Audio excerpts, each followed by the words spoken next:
नमस्कार दोस्तों, आप लोग कैसे हैं? स्वागत है आज एक नई कहानी में, खतरनाक आत्मा की घाट में।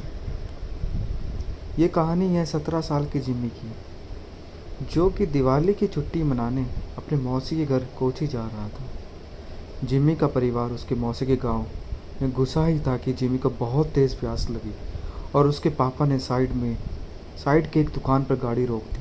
तभी जिम्मी के पापा को कुछ लोगों की भीड़ दिखी। वहाँ वह आसपास खड़े कुछ लोगों से पूछने लगे कि भीड़ क्यों लगी हुई है।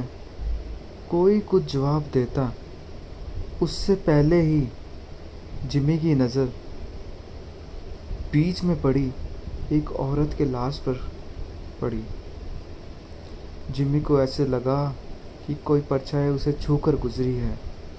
तभी जिम्मी का ध्यान सड़क पर पड़े उस औरत के सजने और संवरने के सामान पर गया। उसने सबसे नज़र चुराते हुए वहाँ से एक कड़ा उठा लिया। इतनी देर में जिमी के पापा उसे बुलाने लगे और उसने जल्दी से वह कड़ा अपनी पॉकेट में रख लिया। अपनी मौसी के घर पहुँचने के बाद जिमी सबसे थोड़ा अजीब अजीब सा बर्ताव करने लगा।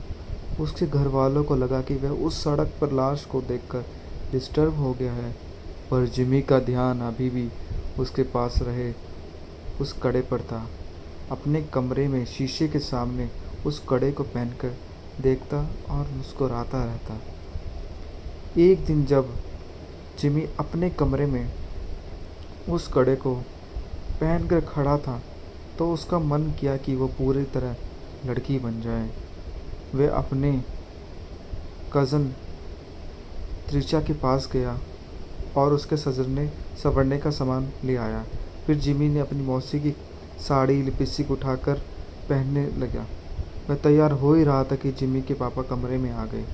जिमी को देखते ही उसके पापा उसे डांटने लगे। ये सुनकर उसके पापा बेहद गुस्से में आ गए और उसे बुरी तरह पीटने लगे और उसका कमरा से बाहर बंद करके चले गए। जिमी अपने कमरे में बैठकर ज़ोर ज़ोर से रोने लगा कि तभी अचानक से दीवार पर लड़की की परछाई नजर आई और धीरे धीरे वह परछाई उसकी तरफ आने लगी। जिमी वह परछाई देखकर थोड़ा घबराया और कमरे का दरवाज़ा ज़ोर ज़ोर से पीटने लगा, पर दरवाज़ा नहीं खुला। फिर उसके बेड के नीचे से एक अजीब सी आवाज़ आने लगी, मानो कोई जिमी को पुकार रहा हो।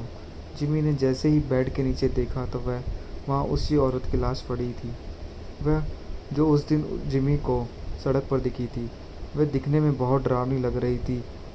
वह औरत उसकी ओर रेंगते हुए बढ़ रही थी और जिमी इसको देख के बेहोश हो गया। आगे की कहानी के लिए मिलते हैं नेक्स्ट पार्ट में। जब तक आप हमारे साथ जुड़े रहें और वीडियो को लाइक करें, चैनल को सब्सक्राइब करें, अपने दोस्तों के साथ शेयर करें।